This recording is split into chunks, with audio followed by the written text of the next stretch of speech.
Pourquoi la personne que tu veux le plus conquérir te traiterait-elle comme une seconde option, tandis que ceux que tu ignores feraient n'importe quoi pour obtenir ton attention?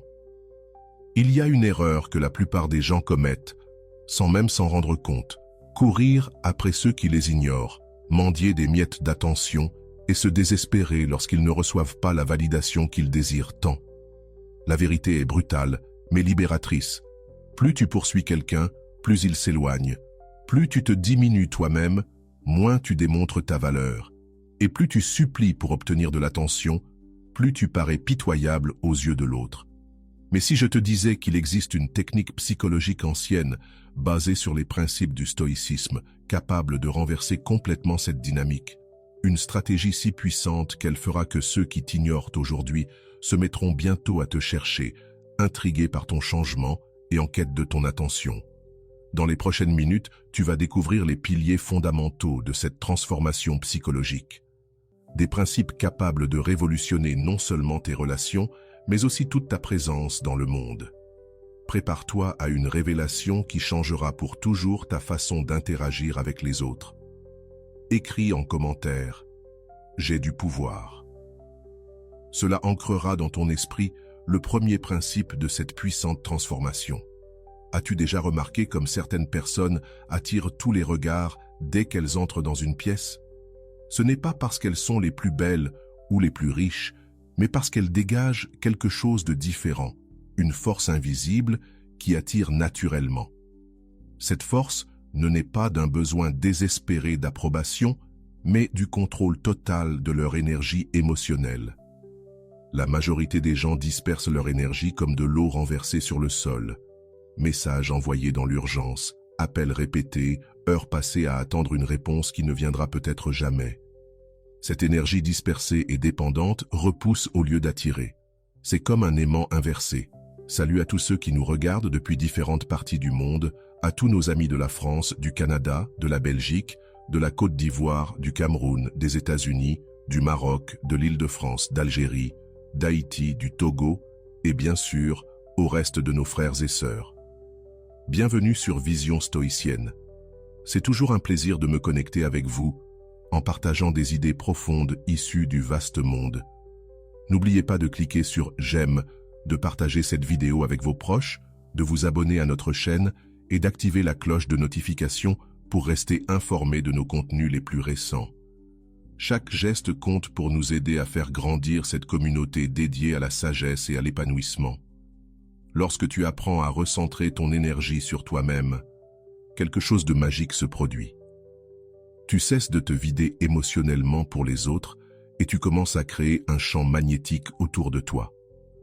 Les gens ressentent ta présence même lorsque tu ne parles pas. Ils comprennent que tu n'as pas besoin de leur validation pour te sentir complet. Cette énergie magnétique naît de la confiance véritable, pas de l'arrogance. C'est la différence entre quelqu'un qui connaît sa valeur et quelqu'un qui tente de convaincre les autres qu'il en a. Le premier attire naturellement, le second repousse immédiatement. Moins tu cherches désespérément l'attention, plus tu deviens attirant. Imagine une personne entrant dans une fête, ne courant après personne pour parler, simplement à l'aise avec elle-même. Elle discute quand quelqu'un l'aborde, mais ne dépend pas de cela pour se sentir bien. Cette personne finit par devenir le centre d'attention, non pas parce qu'elle essaie de l'être, mais précisément parce qu'elle ne l'essaie pas. La clé est de transformer ton besoin de validation externe en une source interne de force. Quand tu n'as plus besoin que les autres te voient, tu deviens impossible à ignorer. C'est un puissant paradoxe. Moins tu as besoin d'attention, plus tu en reçois. Ta présence doit être comme un phare qui rayonne sa propre lumière, pas comme un trou noir qui absorbe celle des autres. Les personnes magnétiques ne vident pas l'énergie des autres, elles l'amplifient. Elles ne demandent pas du temps, elles donnent envie qu'on le leur offre. Elles ne poursuivent pas, elles attirent. Le premier pas pour développer cette énergie est d'arrêter de chercher la validation sur les réseaux sociaux, dans les messages ou dans les regards des autres. Commence à te valider toi-même. Célèbre tes réussites avant de vouloir que d'autres le fassent.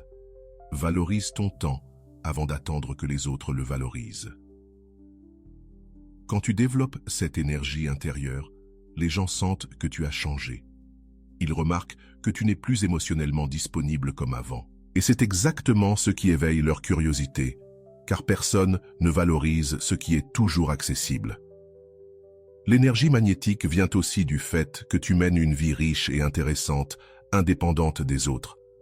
Lorsque quelqu'un voit que tu as des passions, des objectifs, des rêves et une vie pleine sans dépendre de sa présence, il développe un intérêt naturel.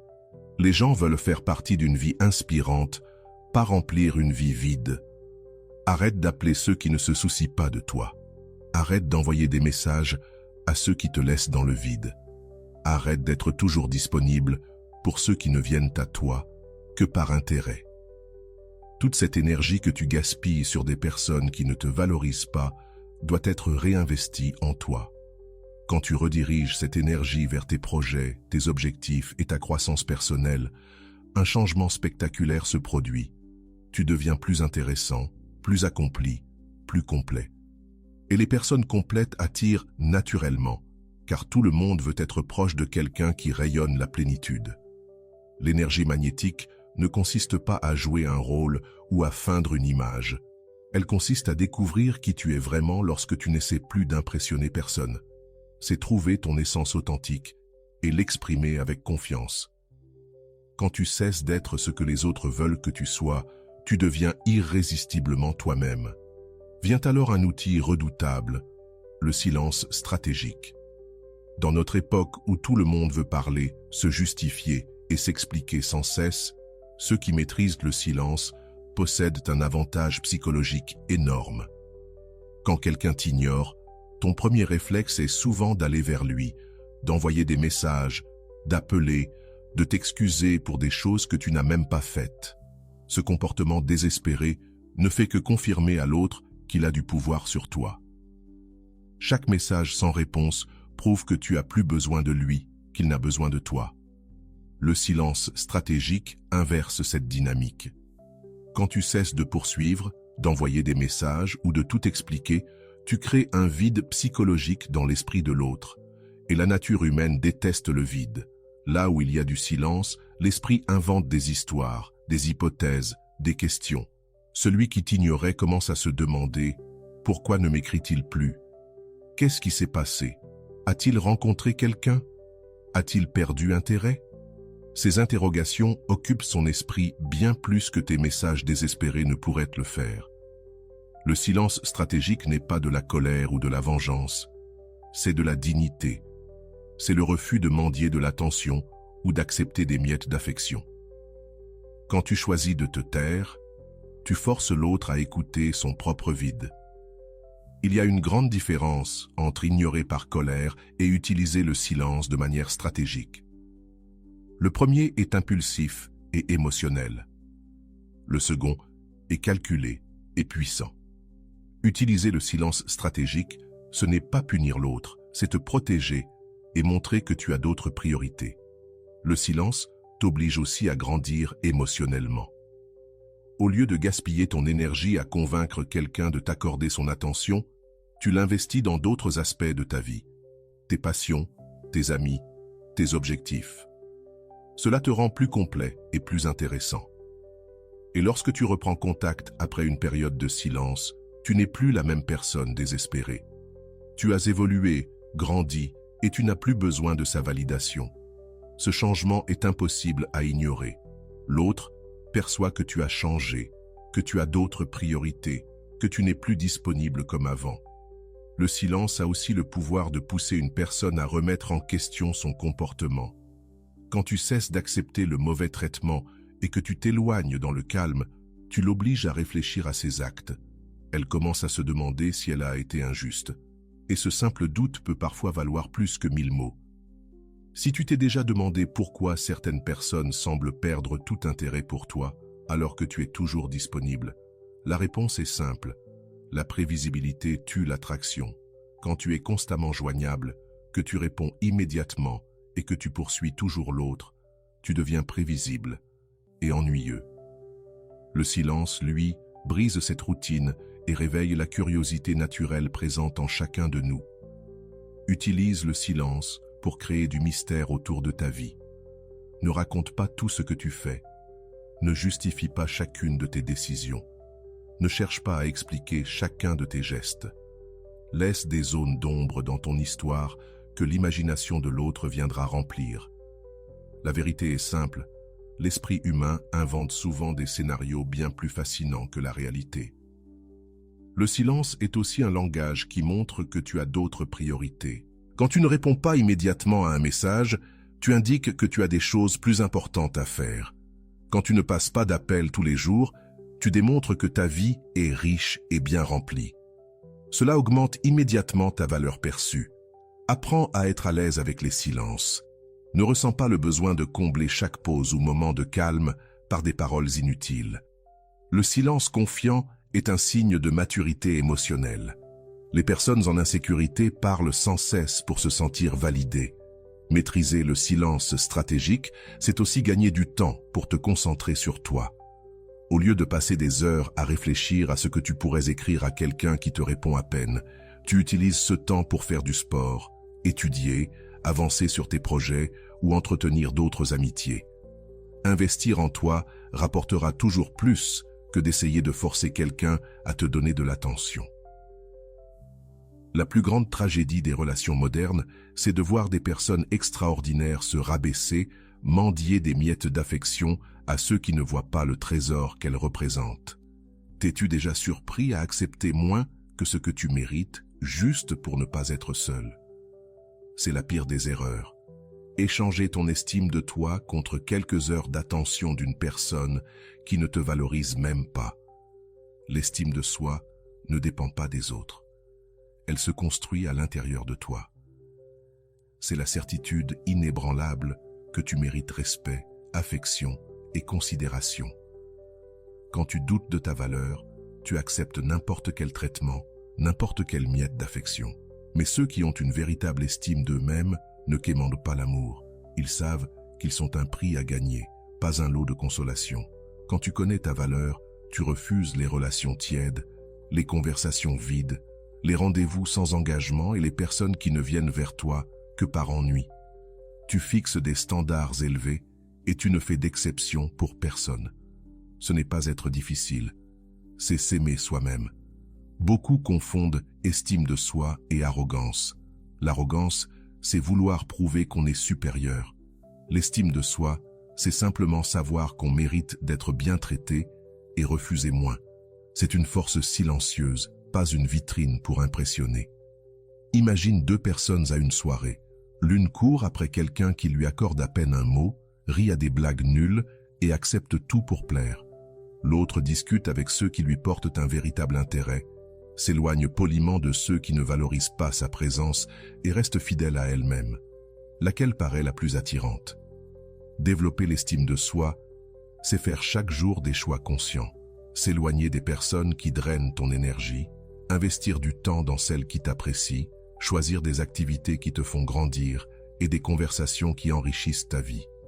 Chaque décision de ce type renforce ta valeur. Avec l'estime de soi, tu n'es pas disponible pour tout le monde à tout moment. Tu as une vie passionnante, des objectifs importants et des engagements que tu ne sacrifies pour rien. Ton temps devient précieux aux yeux des autres. Personne ne valorise ce qui est toujours accessible. Cesse de te comparer aux autres sur les réseaux sociaux. Arrête de croire que tu dois être parfait pour mériter l'amour. Ne change pas qui tu es pour plaire. Ton authenticité est ton plus grand atout. L'estime de soi, c'est aussi refuser les excuses absurdes, les promesses vides et les comportements incohérents. Si quelqu'un te laisse sans nouvelles pendant des jours puis revient avec une excuse bidon, tu sais que ce n'est pas acceptable. Ceux qui tiennent à toi trouvent toujours le moyen de rester présent. Tu dois devenir la personne la plus importante de ta propre vie. Ce n'est pas de l'égoïsme, c'est une nécessité pour ta survie émotionnelle. Si tu passes toujours après les autres, tu envoies un message clair. Tu ne te respectes pas. Alors pourquoi quelqu'un d'autre te respecterait? Investis en toi comme dans la meilleure opportunité du monde. Achète des vêtements qui te mettent en valeur. Prends soin de ta santé. Apprends de nouvelles choses. Développe tes talents. Découvre des passions. Chaque amélioration de toi-même augmente ta valeur sur le marché des relations. Quand tu développes une réelle estime de toi, tu n'as plus peur de la solitude. Tu comprends qu'il vaut mieux être seul que mal accompagné. Cette liberté émotionnelle est irrésistible, car elle montre que tu n'es pas en couple par désespoir, mais par choix. Apprends à dire non sans culpabilité, non aux rendez-vous qui ne t'intéressent pas, non aux obligations inutiles, non aux personnes qui ne viennent à toi que par intérêt. Chaque non adressé à ce qui ne te sert pas est un oui à ce qui compte vraiment. Enfin, comprends le pouvoir du détachement conscient. Ce n'est pas ne pas se soucier des autres ni être froid. C'est aimer sans s'accrocher, prendre soin sans s'épuiser, vouloir sans dépendre. C'est garder ton cœur ouvert, tout en préservant ton âme. Beaucoup confondent amour et attachement malsain. Ils scrutent chaque message, chaque délai de réponse, chaque signe de l'autre comme une question de vie ou de mort. Ce n'est pas de l'amour, c'est de l'insécurité. Le détachement conscient te permet d'aimer profondément sans perdre ton identité. Tu continues à poursuivre tes rêves, tes objectifs et à entretenir tes amitiés, peu importe l'état de ta relation. Quand tu adoptes cette mentalité, tout change. Tu deviens plus attirant, car il n'y a rien de plus séduisant qu'une personne qui s'intéresse sans s'accrocher, qui aime sans s'annuler. Tu ajoutes de la valeur à la vie des autres au lieu d'en absorber l'énergie. Et surtout, tu te protèges des relations toxiques. Tu vois les signaux d'alerte, tu refuses les mauvais traitements et tu choisis la qualité plutôt que la peur de la solitude. C'est là que réside ta véritable puissance. Imagine deux plantes. L'une pousse collée contre un mur, totalement dépendante d'un soutien extérieur pour rester droite. Si le mur tombe, elle tombe avec lui. L'autre a des racines profondes. Elle pousse forte et indépendante, mais peut encore s'appuyer sur d'autres structures si nécessaire. Laquelle te semble la plus belle et la plus admirable? Le détachement conscient t'enseigne que tu peux aimer profondément quelqu'un tout en étant prêt à vivre sans cette personne si cela devient nécessaire. Cela ne rend pas ton amour plus petit, mais plus pur, car tu aimes par choix et non par besoin désespéré. Tu offres le meilleur de toi-même au lieu d'essayer d'aspirer le meilleur des autres. Lorsque tu pratiques le détachement conscient, tu arrêtes de faire des drames pour des détails. Tu ne t'alarmes pas si la personne met du temps à répondre. Tu ne crées pas de théories absurdes si elle sort avec des amis sans t'inviter. Tu ne transformes pas chacun de ses gestes en affaires personnelles. Tu comprends que les autres ont leur propre vie et qu'ils ne tournent pas autour de toi. Cette tranquillité émotionnelle est extrêmement attractive. Personne ne veut être avec quelqu'un qui crée des problèmes à partir de rien, qui transforme chaque conversation en séance de thérapie, qui a besoin d'une attention constante pour se sentir en sécurité. Les personnes équilibrées sont naturellement attirées par d'autres personnes équilibrées. Le détachement conscient, c'est aussi laisser à l'autre l'espace de respirer. Quand tu n'es pas accroché comme une sangsue, la personne est libre de ressentir ton absence, et il est impossible de manquer quelqu'un qui est toujours là, toujours disponible, toujours en demande d'attention. L'espace crée la nostalgie, et la nostalgie réveille l'intérêt. Pratique l'art de prendre soin sans t'impliquer émotionnellement dans chaque petit drame. Si l'autre passe une mauvaise journée, tu peux offrir ton soutien sans absorber toute son énergie négative. S'il ou elle est perdu dans ses sentiments, tu peux être compréhensif sans devenir son thérapeute personnel. Tu gardes ta paix intérieure, indépendamment du chaos émotionnel des autres. Le détachement conscient t'apprend que les relations saines ressemblent à deux personnes complètes qui choisissent de marcher ensemble, et non à deux moitiés désespérées, essayant de se compléter à travers l'autre. Quand tu es une personne complète, tu attires d'autres personnes complètes. Quand tu es dans le besoin, tu attires des personnes dans le besoin, ou tu repousses celles qui sont équilibrées. Apprends à être sincèrement heureux pour les réussites des autres, même si elles ne t'incluent pas. Si la personne que tu aimes obtient une promotion, réjouis-toi pour elle, même si cela signifie moins de temps ensemble. Si elle est heureuse avec d'autres amis, célèbre sa joie, même si tu aurais aimé être présent. Cette générosité émotionnelle est rare et terriblement séduisante. Le détachement conscient ne veut pas dire abandonner ce que tu veux, mais te battre intelligemment, sans désespoir et sans perdre ta dignité. Tu peux montrer de l'intérêt, faire ta part, fournir un effort sincère, tout en ayant conscience que le résultat ne dépend pas uniquement de toi. Et si cela ne fonctionne pas, ce n'est pas grave. Tu sais qu'il y a d'autres possibilités dans la vie. La présence dominante. La présence dominante n'a rien à voir avec l'agressivité, le contrôle ou l'autorité. C'est occuper ta place dans le monde avec confiance, parler avec conviction, marcher avec un but clair et dégager une énergie qui capte naturellement l'attention. C'est la différence entre quelqu'un qui demande la permission d'exister et quelqu'un qui existe pleinement, avec assurance. Tu as sûrement déjà remarqué ces personnes qui, en entrant dans une pièce, attirent immédiatement tous les regards. Ce n'est pas forcément parce qu'elles sont les plus grandes, les plus belles ou les plus riches, mais parce qu'elles portent en elles une énergie qui dit « Je sais qui je suis, je sais ce que je veux, et je n'ai besoin de l'approbation de personne pour être moi-même. » La plupart des gens s'excusent d'exister. Ils parlent trop bas, marchent voûtés, évitent le regard, disent « oui » à tout pour éviter les conflits. Ils restent dans un coin, espérant qu'on les remarque. Mais ce comportement soumis ne suscite ni respect profond, ni attraction véritable. Quand tu développes une présence dominante, tu arrêtes de te cacher derrière des excuses. Tu exprimes clairement tes opinions, même en sachant que tout le monde ne sera pas d'accord. Tu occupes ta place dans les conversations, dans les relations, dans la vie. Tu arrêtes de te rabaisser pour que les autres se sentent plus grands. La présence dominante commence par ta posture physique. Redresse les épaules, lève le menton, regarde les gens dans les yeux. Marche avec détermination, comme si tu savais exactement où tu allais. Parle d'une voix claire et ferme, sans murmurer ni hésiter. Ton corps est la première chose que les autres remarquent, alors utilise-le pour inspirer confiance. Mais la véritable présence dominante vient de l'intérieur. C'est la certitude absolue que tu as le droit d'être là, d'exprimer tes idées, d'occuper ton espace dans ce monde. Quand tu le crois vraiment, ton corps reflète naturellement cette conviction. Tu n'as pas besoin de jouer un rôle, tu es sûr de toi. Les personnes avec une présence dominante ne cherchent pas à plaire à tout le monde. Elles savent que c'est impossible, et elles ne gaspillent pas leur énergie à essayer. Elles préfèrent être respectées par ceux qui comptent vraiment, plutôt qu'aimées de manière superficielle par ceux qui ne les valorisent pas.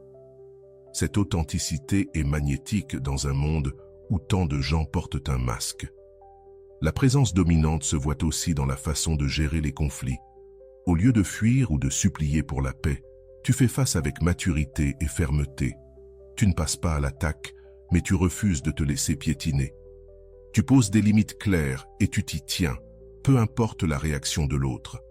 Quand quelqu'un te manque de respect, tu ne cries pas, tu ne cherches pas à te venger.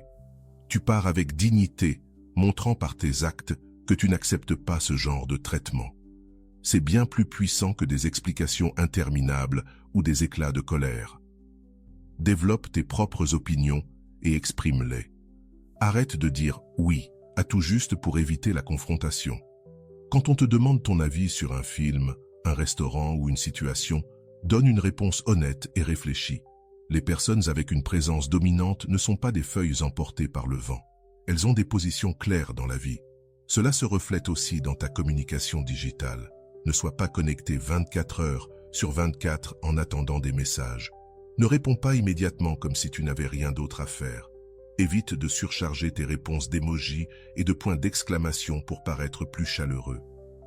Communique de façon directe, claire et posée. Avec une présence dominante, tu n'as pas besoin de rivaliser pour attirer l'attention. Tu n'as pas besoin de parler plus fort, de raconter des histoires folles ou de faire des pitreries. Ta simple présence donne envie aux autres d'être près de toi. Tu deviens intéressant, sans chercher à l'être. Apprends à te sentir à l'aise quand tu es au centre de l'attention.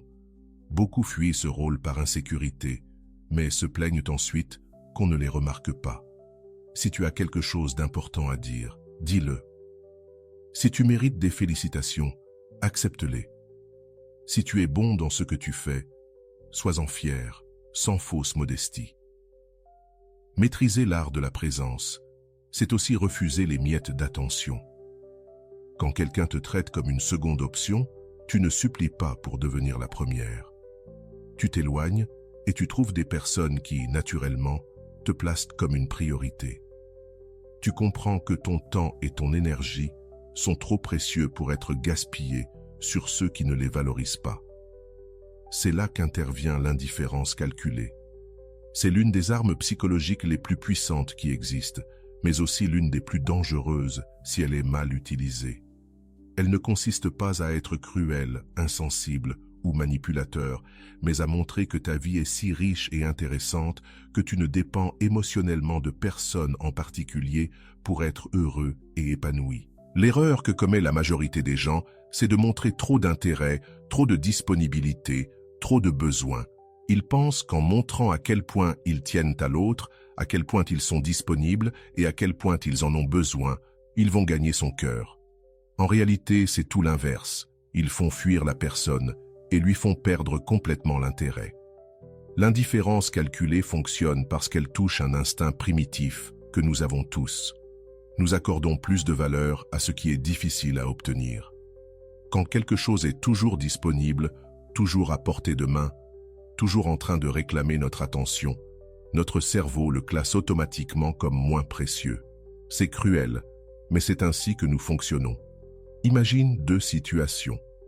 Dans la première, tu envoies un message à quelqu'un et cette personne te répond immédiatement, toujours disponible, toujours prête à parler, annulant d'autres rendez-vous pour être avec toi.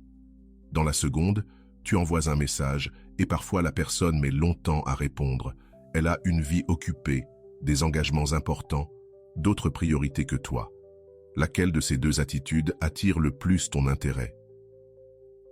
L'indifférence calculée ne consiste pas à ignorer par méchanceté ou à jouer à des jeux puérils. Elle consiste simplement à avoir d'autres priorités dans ta vie que de chercher à conquérir une personne précise. Quand tu te concentres sur tes objectifs, tes projets, tes amitiés et ton développement personnel, tu deviens naturellement moins disponible et plus intéressant. Concrètement, si quelqu'un t'envoie un message, tu n'as pas besoin de répondre immédiatement, même si tu l'as vu. Peut-être es-tu occupé par quelque chose d'important ou plongé dans une activité qui demande toute ton attention. Peut-être que tu n'es tout simplement pas d'humeur à parler sur le moment, et c'est très bien ainsi. Ta vie ne tourne pas autour de ton téléphone. L'indifférence calculée s'exprime aussi dans la manière dont tu réagis aux tentatives de l'autre de te rendre jaloux ou d'attirer ton attention. Quand quelqu'un publie des photos avec d'autres personnes, raconte des sorties ou des rencontres, une personne désespérée analyse chaque détail, invente des théories et se laisse envahir par la jalousie. Une personne qui pratique l'indifférence calculée, elle, ne s'en préoccupe pas. Cette sérénité émotionnelle est extrêmement déstabilisante pour ceux qui sont habitués à provoquer des réactions intenses. Quand tu cesses de réagir comme l'autre s'y attend, quand tu ne te laisses plus gagner par la jalousie, l'insécurité ou le désespoir, cela affecte profondément sa psychologie. Elle commence à se demander si elle a perdu le pouvoir qu'elle pensait avoir sur toi. L'indifférence calculée oblige l'autre à faire des efforts pour capter ton attention. Lorsque tu ne poursuis plus, que tu n'essaies plus désespérément d'impressionner, que tu n'es plus disponible à tout moment, la personne sort de sa zone de confort. Elle doit commencer à prendre des initiatives, à mériter ton attention. Mais attention, indifférence calculée ne veut pas dire froideur ou cruauté. Tu peux rester aimable, poli, attentionné quand vous êtes ensemble. La différence, c'est que tu n'es pas dans le besoin, la dépendance émotionnelle ou la désespérance. Tu es là parce que tu l'as choisi, pas parce que tu en as besoin. L'indifférence calculée s'applique aussi aux résultats. Tu peux faire des efforts, montrer un intérêt sincère, mais sans t'accrocher désespérément à l'issue. Si ça marche, c'est parfait. Si ce n'est pas le cas, tu as d'autres options, d'autres chemins, d'autres opportunités. Cette mentalité te libère de l'anxiété qui paralyse tant de personnes. En la pratiquant, tu arrêtes de te justifier pour chaque chose que tu fais. Pourquoi tu es sorti avec des amis? Pourquoi tu n'as pas répondu immédiatement? Pourquoi tu étais occupé? Ou pourquoi tu as changé d'avis? Ta vie est ta responsabilité. Elle n'a pas besoin d'approbation. Tu apprends à être à l'aise avec le silence dans les conversations, avec les espaces vides dans les relations, avec l'incertitude face à l'avenir. Les personnes anxieuses cherchent à combler chaque moment par des mots, chaque pause par une activité, chaque doute par une réponse immédiate. L'indifférence calculée t'enseigne que tout n'a pas besoin d'être résolu sur le champ. Elle est particulièrement puissante après une période où tu as montré beaucoup d'attention, d'affection et de disponibilité, sans recevoir la même chose en retour. Dans ce cas, le mouvement naturel est de t'éloigner avec élégance, sans colère, sans drame, mais avec la dignité de celui qui sait qu'il investissait son énergie au mauvais endroit. Ce changement est impossible à ignorer.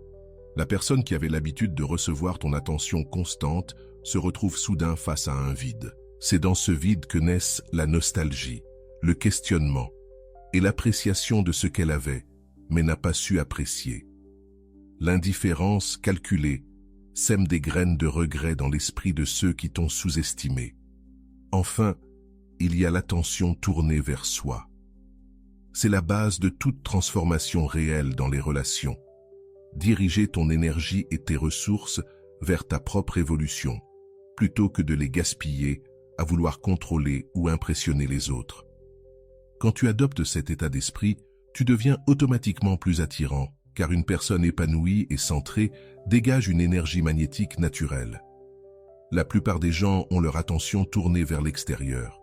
Ils passent leur temps à se demander ce que les autres pensent, font ou ressentent.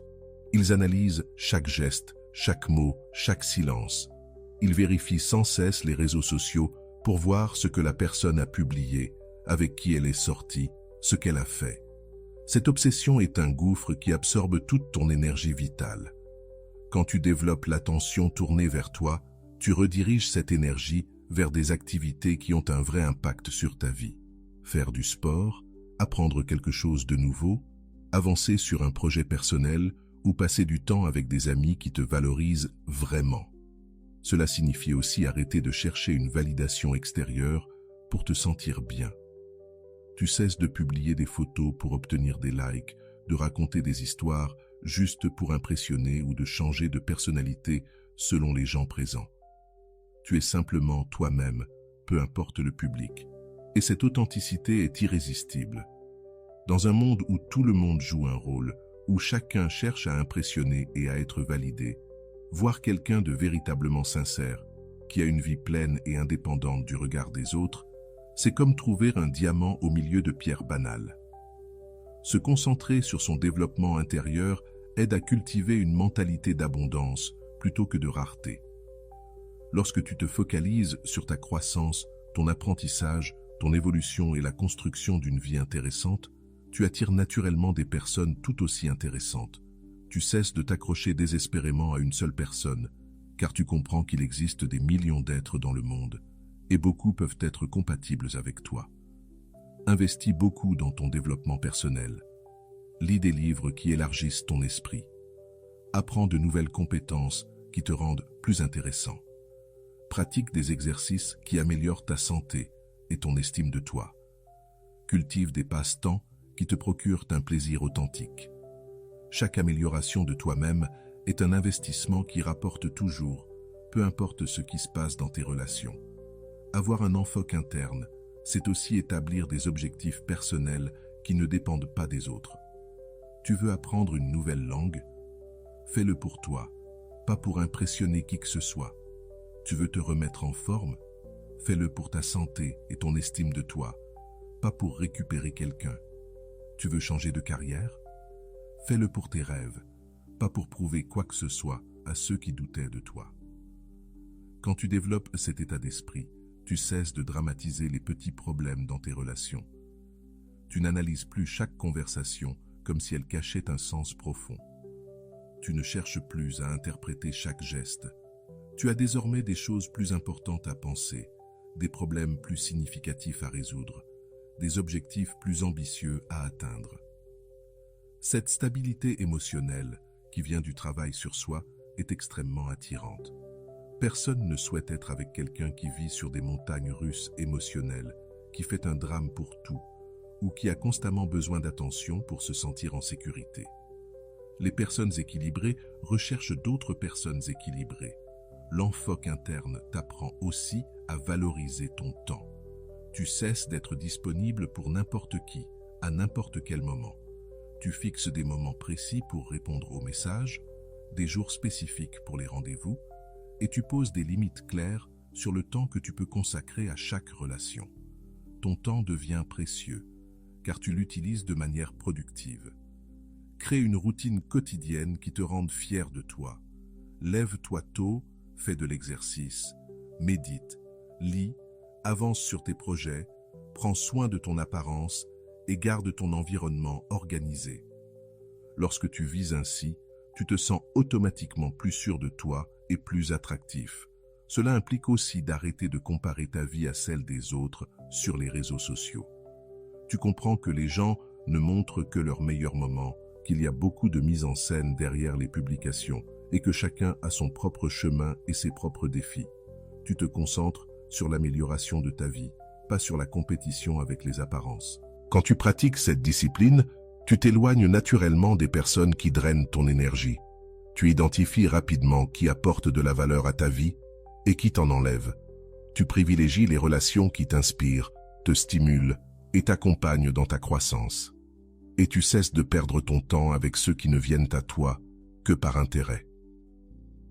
Ce travail sur toi te donne aussi une vision plus saine du rejet. Quand quelqu'un ne montre pas d'intérêt pour toi, au lieu de te demander ce que tu as mal fait, tu comprends simplement qu'il n'y avait pas de compatibilité et tu passes à autre chose. Tu sais qu'il y a quelque part des personnes qui te correspondent vraiment. C'est là qu'intervient la conquête inverse. C'est le résultat naturel de tous ces principes appliqués ensemble. C'est le moment où tu cesses complètement de courir après ceux qui t'ignorent et où, par effet miroir, ce sont eux qui commencent à te courir après. Les rôles s'inversent. Ceux qui te traitaient comme une option secondaire recherchent désormais ton attention. Ce phénomène se produit parce que tu es devenu une personne totalement différente. Tu n'es plus cet être désespéré qui acceptait des miettes d'affection. Tu as développé ton estime personnelle, une présence forte, une indifférence calculée, un centrage intérieur. Tu es devenu quelqu'un que toute personne sensée voudrait avoir près d'elle. Et cela, c'est impossible à ignorer. Mais la conquête inverse ne consiste pas à se venger ou à faire souffrir. Il s'agit plutôt d'être devenu tellement intéressant, épanoui et complet, que cela suscite naturellement le désir des autres d'entrer dans ta vie. Tu t'es tellement valorisé que les autres ont commencé à te valoriser. Tu as cessé de mendier l'amour et tu es devenu quelqu'un pour qui il vaut la peine de se battre. Quand cela se produit, tu remarques des signes évidents. Cette personne qui mettait des heures à répondre te répond presque aussitôt. Celle qui était toujours trop occupée trouve soudain du temps. Celle qui ne montrait qu'un intérêt minimal se met à faire des efforts visibles pour toi. Mais attention, si cela arrive, tu ne dois pas redevenir celui ou celle que tu étais avant. Ne te laisse pas submerger au point de redevenir trop disponible, de tout laisser tomber pour elle. Sinon, tu retourneras exactement au point de départ. La conquête inverse te place en position de force. À toi d'en faire bon usage. C'est une opportunité d'établir une relation saine, basée sur le respect mutuel, l'intérêt authentique et la reconnaissance de la valeur. Mais c'est aussi ta responsabilité de maintenir les standards élevés qui t'ont conduit jusqu'ici. Lorsque quelqu'un qui t'a ignoré commence à te prêter attention, il est naturel de ressentir une satisfaction intérieure. Mais ne laisse pas cette satisfaction te monter à la tête. Continue à évoluer, à prioriser ton développement personnel, à respecter tes limites. La conquête inverse est une conséquence, pas un but final. Certaines personnes tenteront de revenir dans ta vie quand elles verront que tu as changé, que tu es bien sans elles, que tu es devenu plus attractif et intéressant. C'est à toi de décider si elles méritent une seconde chance ou si elles arrivent trop tard. Prends cette décision en fonction de la valeur présente, pas des manques passés. La conquête inverse agit aussi comme un filtre. Ceux qui te valorisent uniquement par peur de te perdre ne sont probablement pas faits pour rester longtemps dans ta vie. Les relations saines reposent sur une appréciation constante, et non sur des jeux psychologiques. Quand tu vis cette expérience, tu comprends par toi-même le pouvoir de la transformation personnelle.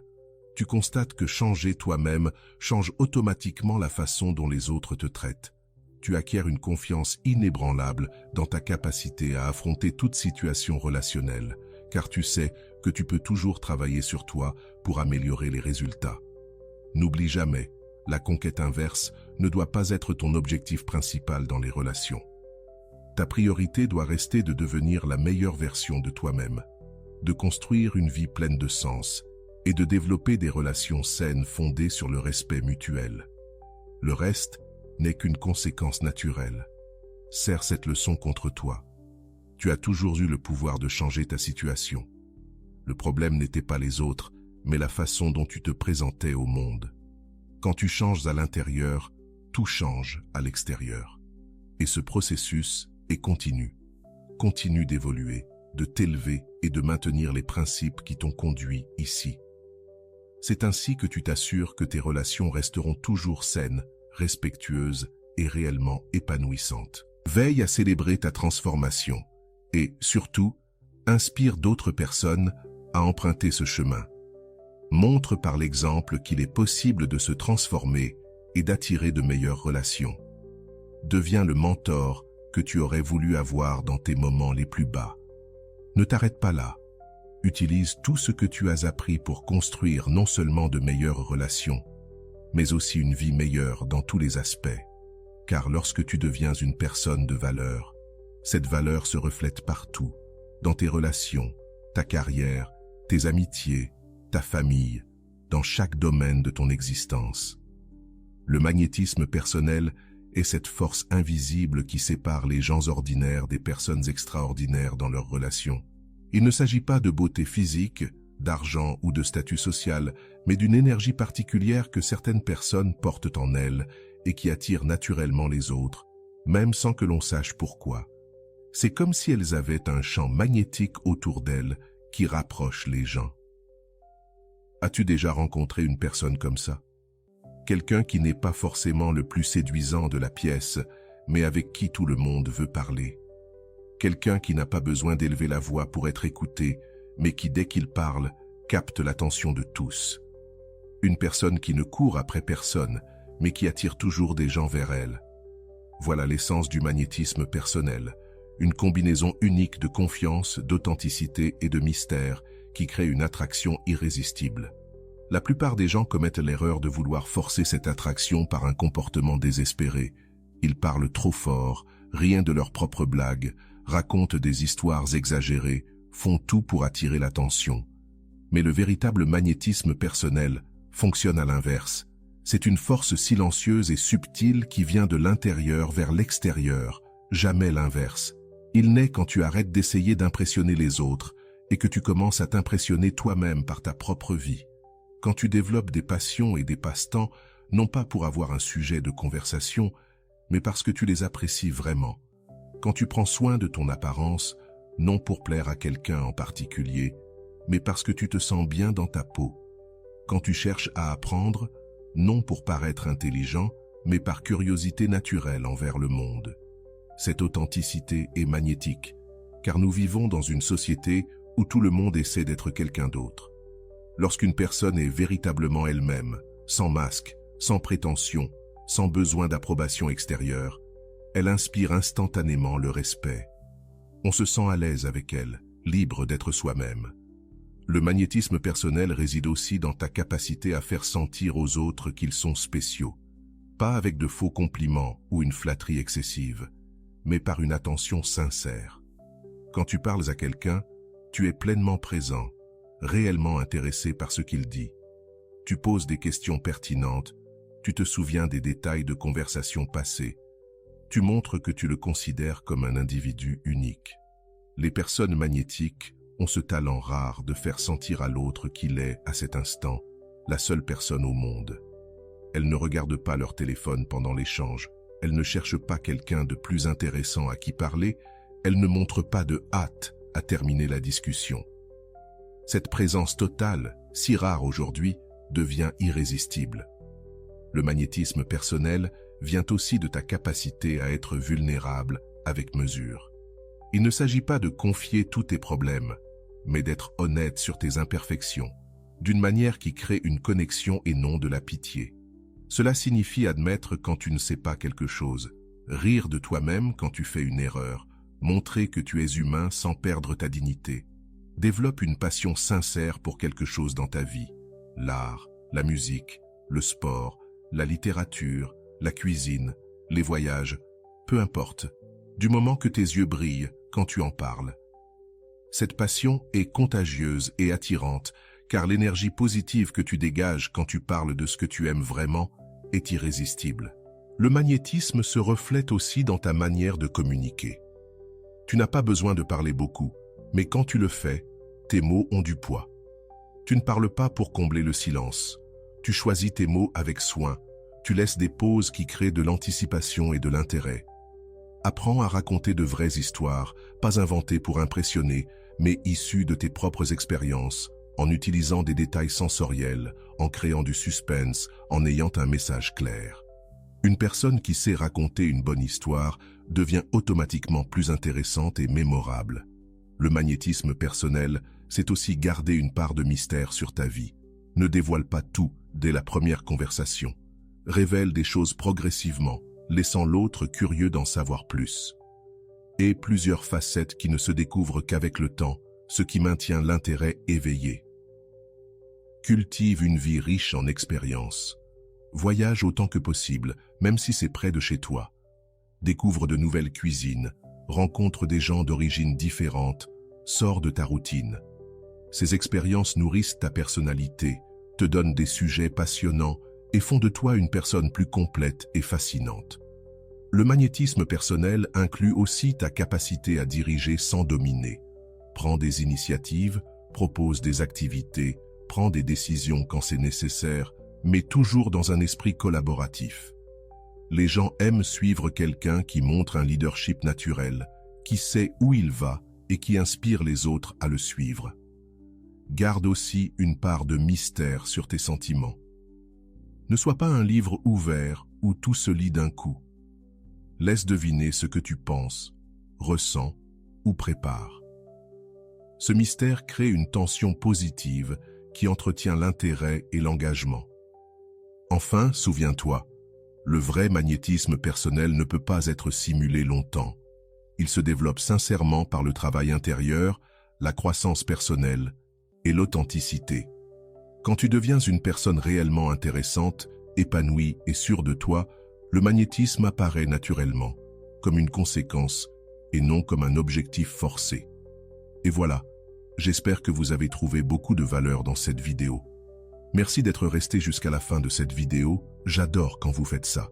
Si vous voulez une autre vidéo sur ce sujet, écrivez en commentaire « J'en veux encore plus ». J'espère vous revoir dans une autre vidéo. Merci pour ton temps, prends soin de toi et à bientôt.